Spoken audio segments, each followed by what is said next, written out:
I am Cosmas Kamuyu, the Chief Executive Officer of Nellions Moving and Relocations. I was born somewhere in the fringes of the Aberdare Ranges in Gatundu South in Kiambu County, just next to the forest.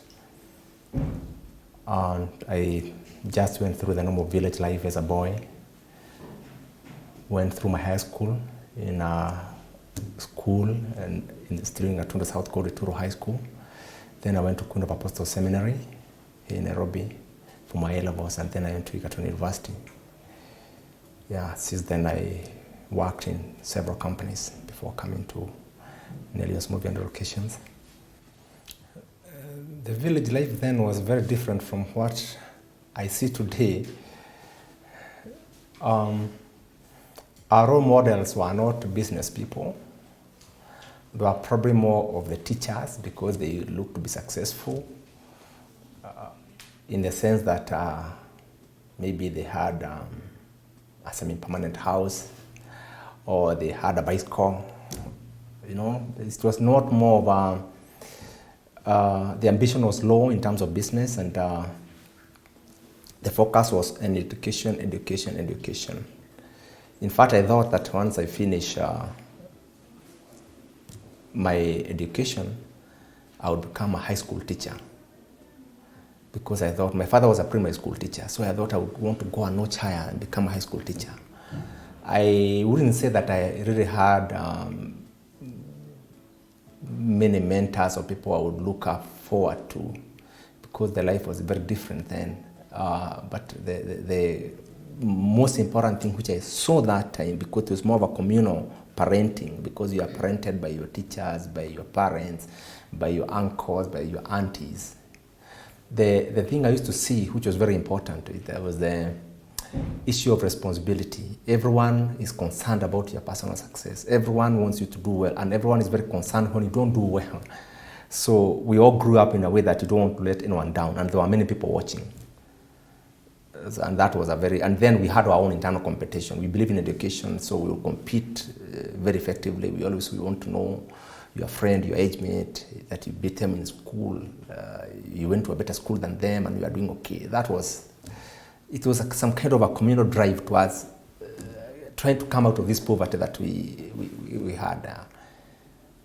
It is what a modern people would say, or modern parents and modern children would say, it was hard life. Because this was the early days in the Kenyan Republic. It was maybe less than 20 years after independence. So everyone is trying to embrace education. We are coming from the traditional way of life, and we are going to try to embrace the modern ways where education, everyone believes education is the way. At the same time, money is very important, because money is becoming that's the key thing. You have to earn money. So people are trying to balance going to school and also earning money. So when I was milking my father's cows and sell the milk in the morning, I believed it was just as important as going to school, because we needed this money. We needed to buy shoes. We needed to uplift our lifestyle a little bit. During holidays, we do charcoal burning with our parents. Serious charcoal burning, we used to do it and sell charcoal. And sometimes we used to raise school fees out of those activities that we are doing. Again, you remember those days, every family had many children. So it's a question of looking at what are the needs for your family and how can you fit in. So it was very, very interesting and very, very good. I did a degree in economics and sociology at Gatundu University. Yes, I did. When I was in university, I started doing accounting, CPA exams and all that when I was still in college. And when I finished university, actually my first employment was into accounting work. That's how I started working. I went into finance. And I mainly concentrated on the issue of credit control. So at some stage I was employed as a credit control manager in a company that was actually quoted in the stock market. From there, I joined the moving industry. We formed a moving company with some other people. And that is the time I was realizing, this accounting finance work is it's to help you pay the bills, but it is not, it's too routine. It is, I think there was in me that thing of trying to be, maybe ambition, maybe trying to feel that I'm having some sort of an impact beyond money. So we formed a moving company where I worked for almost 2 years without pay. Yeah, and I was, but I could see progress every day. Every day I could see, yes, we are making progress, until the company was able to stand up on its own. And that's when I also learned that I started seriously now trying to understand how businesses really work.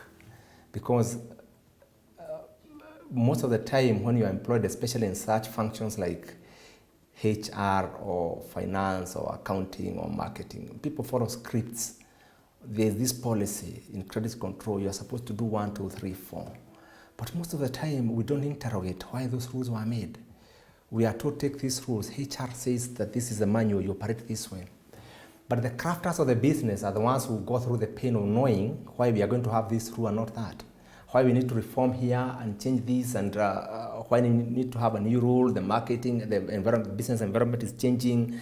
The world at large is evolving. How do you move on? So that's when I learned now how business really operates, and I had to dig very deep in learning.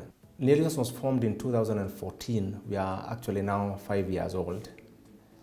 By then I had quite a bit of experience about what moving is and what moving and relocations is not. Because a lot of people will tell you, oh, so-and-so is a mover. And maybe that person is just, yes, you call themselves a mover, but do they have what it takes to stand up and shout that big name? Because to me it's a big name. I decided that I need to form and create a business that would be able to compete and benchmark with the best internationally. That when I stand up and say in the top of Mount Everest that I'm a mover, everyone in the world will check and say, yes, they are. They are doing the right thing. They are taking leadership in that particular category in their country, on their region, or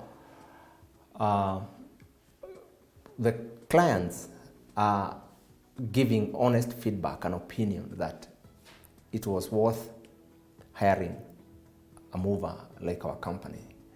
We are primarily a moving company. What a moving company does,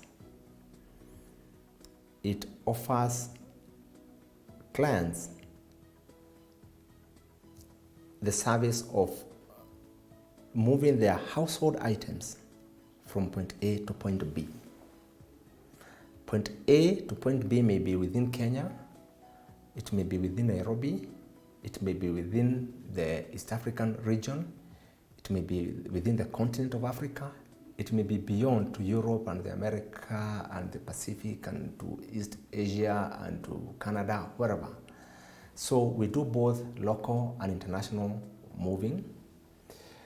We also do office removals when a corporate, a business, is changing address from one area to another area. We do that. That is also a special service for companies. We also do storage, but mainly our storage is for household goods or office effects. I want to maybe make it clear. We are not warehousemen. We don't do warehousing like people do commercial warehousing for commodities. We don't store commodities. If you have rice and sugar, we will not offer you storage services. But if you have personal effects, maybe you are relocating from here to Kenya, from Kenya to maybe to the UK for 2 years, and you don't want to move your effects and you want to keep them in storage until you come back, we'll do that for you. So we do storage, we do international and local removals. Then we also do another service called furniture installation. Furniture installation is a special service whereby you probably a company which is just setting up a new office has gone to Dubai or to Singapore or Malaysia and imported 5 containers of furniture, brand new. That furniture needs to be set up. Who will set that furniture up? Will they get a guy from Malaysia where they bought to come and set it up?